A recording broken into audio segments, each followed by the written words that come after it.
Kansas, gateway to Oz. Under the rainbow, this is where it was. Hollyhocks and red ripe tomatoes, hand-churned homemade ice cream. Let me tell you, Kansas is more than tornadoes. It's the best part of Dorothy's dream. Today Around Kansas starts with an unusual story about Wild Bill Hickok and his love of baseball. Next, enjoy the geological history of the Chautauqua Hills, the sandstone-capped rolling uplands in Kansas. Then it's time for another poem from Ron Wilson, and we'll end with the voices of the Wind People Pageant in Council Grove. Stay tuned. Closed captioning brought to you by Ag Promo Source. Together we grow. Learn more at agpromosource.com. This segment brought to you by Brown Chevrolet Buick in Wamego, just a short drive down the Yellow Brick Road. Good Wednesday morning. I'm Frank. I'm Deb. And this is Around Kansas. Boy, do we have some good stories for you today. It's going to be a fun day. Anytime you can incorporate the Wild West and baseball and cowboys and Indians and the scenery of Kansas all into one segment, man, we got a great show. Yep, going to be fun. Hey, we ought to do a little bit of a commercial for the folks that allow us to be here as our studio. We're at the Dillon House in Topeka, Kansas, which is just west of the state capital, your house. And it's a beautiful place that you can rent for all kinds of activities. And, of course, you can just come and look at it. It's neat. Now, they do make us come in the servants' entrance, but other than that, we really love them. Yeah, and they didn't put a tablecloth on for us. No, we don't get a tablecloth, but you will. You know, they don't want us messing up anything for the paying customers, do they, Frank? Yeah. But it is beautiful. We're grateful to be here. Thank Ross Freeman and all the folks at Pioneer Group for welcoming us every week. Yes, and so we're into September. Wow. September is half gone. I can't even, like I said, I haven't even gotten used to writing 2016 on anything yet, and it's going to be gone before you know it. Yeah. You know, it's going to be time to do your Christmas shopping. We did the catalog segment, a week or two ago, and it's like catalog, starting to look for sales. All the Halloween stuff has been out in the stores for a month, right after the 4th of July. Right after 4th of July. So now it's gradually rotating into the nightmare before Christmas, and you got the Christmas stuff in there too. But man, you do have to plan, and while you're touring around Kansas, you can pick up your Christmas presents in all the little stores. Really, that is a great thing. I get Christmas ornaments. That's my souvenir from a lot of places. Or a wine bottle. I pick up sometimes, and sometimes they're full, Frank. Sometimes I get a full. How many wine bottles do you collect? I'm making a tree. Well, and this time of year, too, the trees are beginning to change. The monarch butterflies are beginning to migrate, which is really always fun. We've got to do a segment on that, too. And I'm glad you reminded me, because when I had my radio talk show, I interviewed one of the guys tagging the monarchs. And, they tag. How do you tag? That is exactly what. The monarch fly one side. Well, wouldn't you think? But they catch those little boogers and they actually tag them. Is that not amazing? So they can keep count and keep track. And I think you can participate in that, if I remember correctly. Yeah, you can participate in a monarch count if you want to.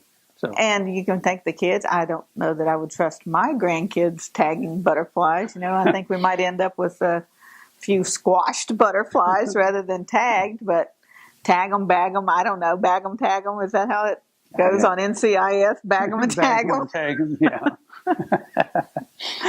We got a fun show for you. Stay with us.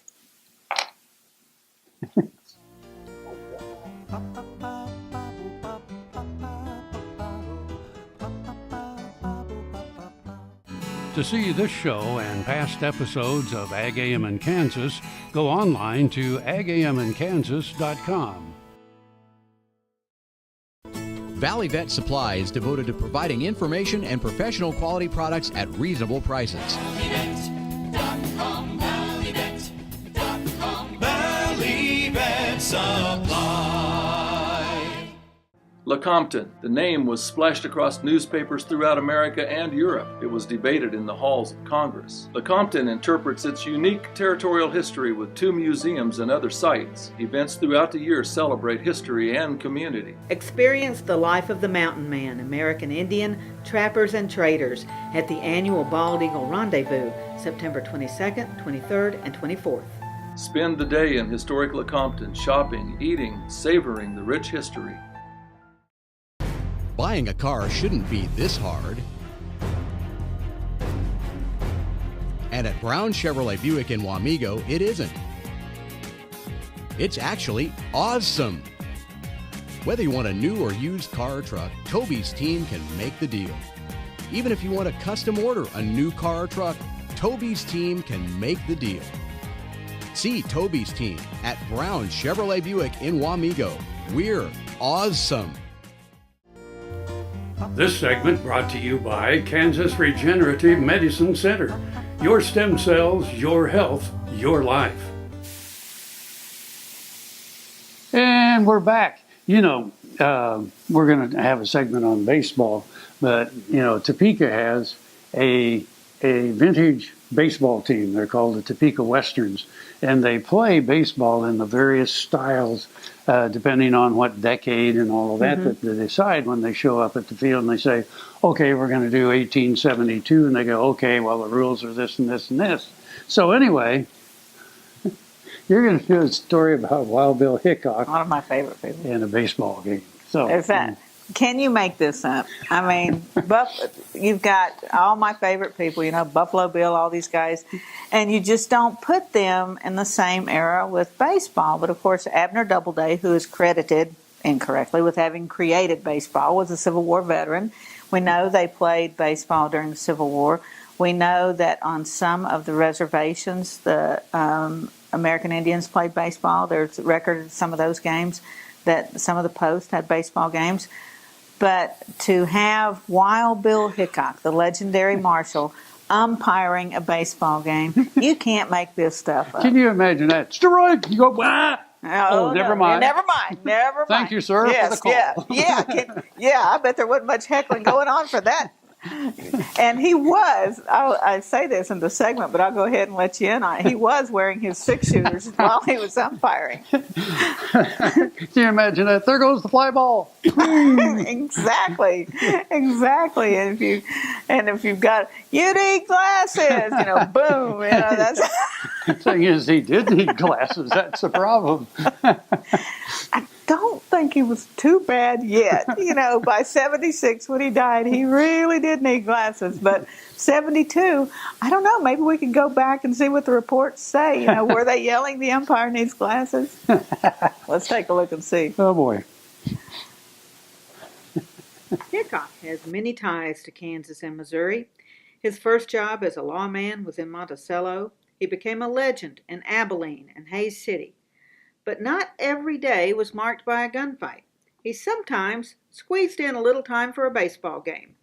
Dr. John Arthur Horner of the Kansas City Public Library's Missouri Valley Room wrote of the Kansas City Exposition in 1872 from Dr. Horner's account. There are at least 2 accounts of times when Hickok was prevailed upon to umpire baseball games, once in Fort Hays, Kansas, and the other in Kansas City.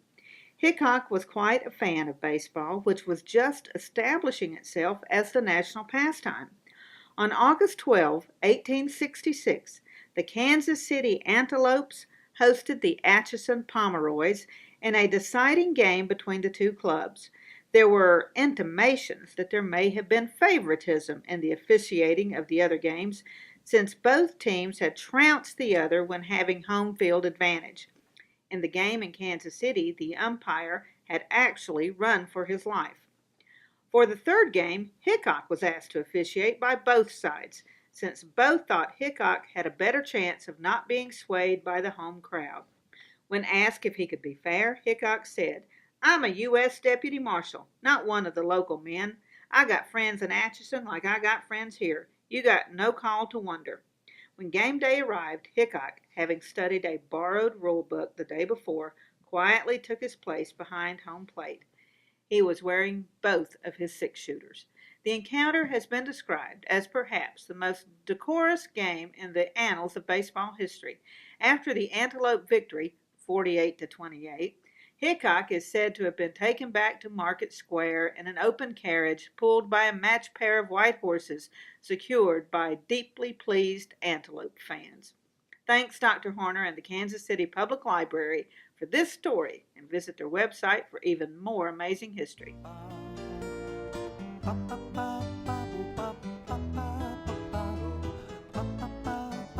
When your living depends on agriculture, you can depend on KFRM 550 AM. If you're in the southwest three-fourths of Kansas or the northern half of Oklahoma, catch us at 550 AM on the radio dial. But if that isn't you, listen on your cell phone at TuneIn Radio or on your computer at KFRM.com. We promise to keep you informed, entertained, and company as you go through your day. KFRM 550 AM, the voice of the plains. We would like to join your management team. Tallgrass Commodities offers producers bulk commodities at a reasonable price with reliable service throughout the whole Midwest. To find out more about Tallgrass Commodities, visit tallgrass.us or call 785-494-8484. Buffalo Bill Cody earned his legendary title in Oakley. Bring the family and come celebrate Oakley's pioneering history and unique geography at two sites, the Buffalo Bill Cultural Center and the Fick Fossil Museum. Cody's statue marks his achievements and welcomes visitors to the Cultural Center. The Fick Fossil Museum houses world-class fossils and artifacts. You'll find Oakley at the hub of U.S. Highways 83 and 40 and I-70. Stop for the legend. Stay for the day. Discover Oakley. This segment brought to you by Kansas Soybean Commission. Progress powered by Kansas farmers. Bill Hickok umpiring the game. Okay. Hey, we've talked about hills a lot on the show. Yep. And a lot of people that have never been to Kansas or through Kansas have the image, of course, that it's just flat and it's straight through and all of that. But there is, I've said it many times, the topography of Kansas is really varied. If you ever do have the chance to start in the northeast corner and go across the state and down the state and back around, you won't believe that it's all the same state. I mean, yes, there is some. The high plains is flat. In places, and then it drops off and becomes very different.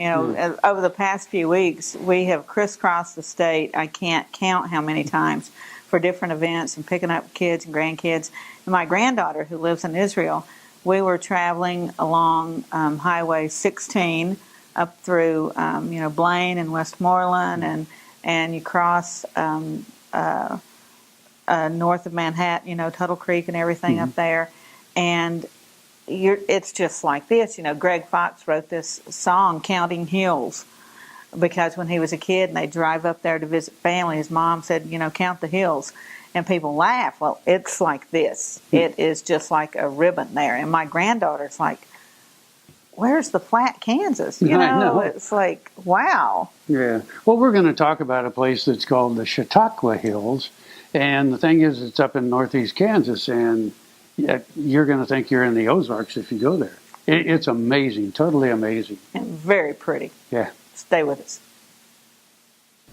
The Kansas Geological Survey characterizes the Chautauqua Hills as a sandstone-capped rolling upland that extends into the Osage Cuestas from the southern Kansas border. About 10 miles wide, these hills extend as far north as Yates Center in Woodson County. Small patches of similar terrain can be found as far north as Leavenworth County.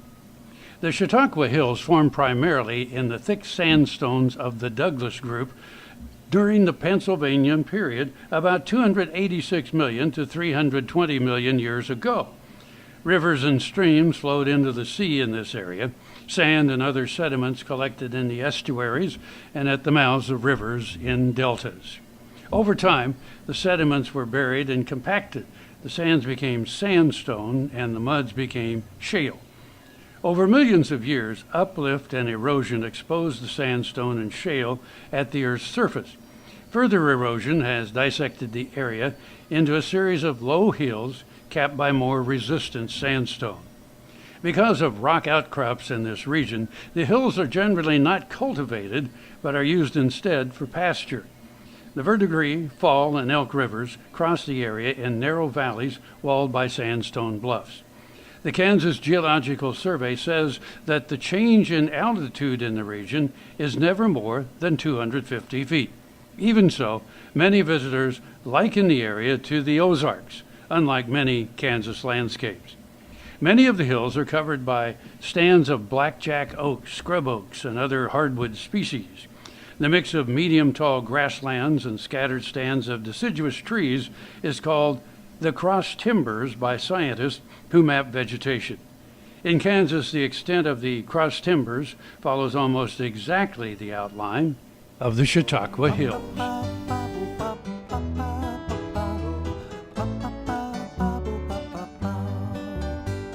I was in an accident where I fell off a roof. I don't know why I started to research stem cells, but I did. And I visited with the doctors. They were excellent. I had my neck done, my shoulders done, section of my back, my hips, my sacrum, my sciatica, and my tailbone. Now I am having better range of motion in my arms and my neck and my back. It was a long road to get there, but I'm so glad that I found them.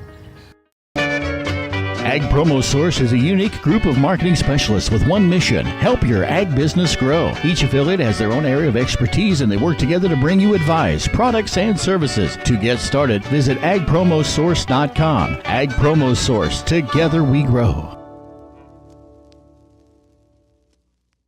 Fort Wallace stood on the frontier in the midst of the Plains Indians Wars on a major stage route and rail line. Beside the 1865 stagecoach station, a modern museum with thousands of artifacts tell that story, like the fossil of a 40-foot plesiosaur is suspended from the ceiling. Located on Highway 40 midway between Hayes and Colorado Springs, the Fort Wallace Museum is as welcome a sight today as the fort itself in the 1860s. Discover the fightingest fort in the West. This segment brought to you by Kansas Grain Sorghum, growers working together. Find out more at ksgrainsorghum.org. Today, the American Angus Association is the largest breed association in the United States, and people may not know that that breed originated in the British Isles, but then was brought all the way to Kansas. This poem is entitled Birth of a Breed. It was on the 17th of May, way back in 1873, that Kansas welcomed in some cattle that would change beef history. Near the town of Victoria, out on the Kansas plains, a man named George Grant wanted to boost his cattle gains. To improve the native bloodlines and reduce the needed culls, on that day, George Grant brought in 4 Aberdeen Angus bulls.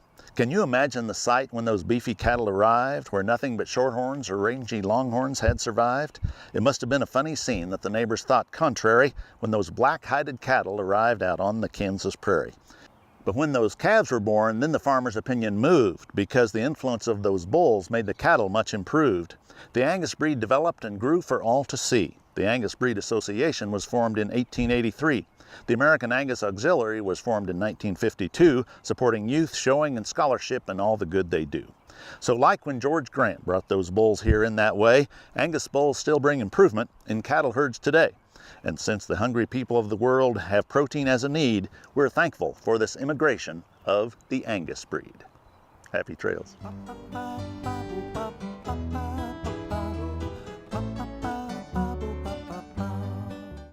Soil is the life of a farm, and for 25 years, SureCrop Liquid Crop Nutrition has helped growers produce abundant quality crops while preserving and improving the soils they steward. SureCrop offers complete soil and plant analysis with cropping recommendations, delivery direct to your on-farm storage, and quality crop nutrition custom blended for your field. Choose SureCrop for the assurance of excellence for your soil. Call today or visit their website for more information. Visit our picturesque town on the Santa Fe Trail for the Council Grove Fall Festival, featuring the Voices of the Wind People Pageant on the banks of the Neosho River, September 16 and 17. This segment brought to you by Kansas Farm Bureau, the voice of agriculture. To join today or more information, go to kfb.org or find us on Facebook and Twitter. Again, here we are, hills. Hills, hills. And speaking of hills, of course, the Flint Hills, one of the prettiest sections of Kansas.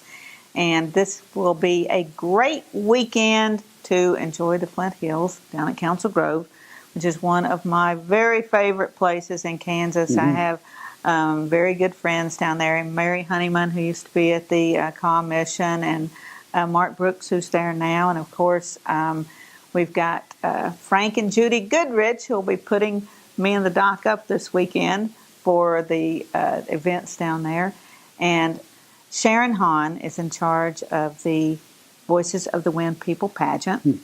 And so I got to know Sharon, I guess, through that pageant, a few years ago. And if you've never been to see the pageant, it is, you won't believe it. You just won't believe what it takes to put this entire thing together. And it's a pageant in the real sense of the word. You've got horses and wagons and mules and stuff. And our mules, Minnie and Pearl, will be there pulling the stagecoach.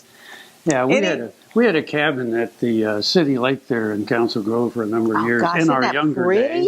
Yeah, and it's a wonderful place. There are two lakes there, a state lake and then the city lake. But also they have the Hayes House. We have to mention the Hayes House, which has been around for what now, 100 and since 1850 something.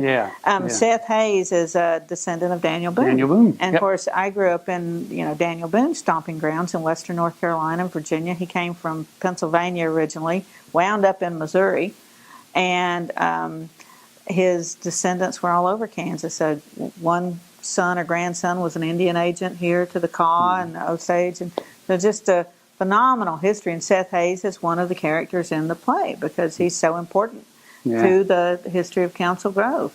And we've got our great friends at the Cottage House and at the Trails Inn Cafe, and we got friends all over Council Grove. It's a great little town. Really, it's beautiful. So stay tuned and come see us this weekend. It wasn't very long after the Louisiana Purchase that the Santa Fe Trail brought traffic to what would become Morris County and Council Grove. The grand backdrop of the Flint Hills would become the setting of the quintessential story of westward expansion, the clash of the Euro and Native Americans. The Voices of the Wind People Pageant was conceived to provide the public with a historically accurate account of that conflict in the historic setting where those events occurred, where those people actually lived. The two main pageant characters, Chief Alagaweho, Kansa or Kaw chief, and Seth Hayes, Council Grove's first Euro-American resident, narrate this compelling story. The first production was in 1992, with performances in 93, 1996, 1999, 2001, 2004, 2006, 2008, 2010, 2012, and 2014. The performances take place in the old Neosho riverbed near the historic downtown and adjacent to the Santa Fe Trail crossing of the Neosho River. The production incorporates historic photos, images of the prairie landscape, and video images with the live action of a pack train, wagon train, stagecoach, riders on horseback, teepees, and the campfire of a Kansas village. Members of the Kaw Nation who once lived in the Council Grove area returned to participate in this production. They provide the principal narration of Chief Alagaweho, enact village scenes, and perform dramatic roles and traditional dances. The production of Voices of the Wind People requires the involvement of at least 125 people and is accomplished by volunteers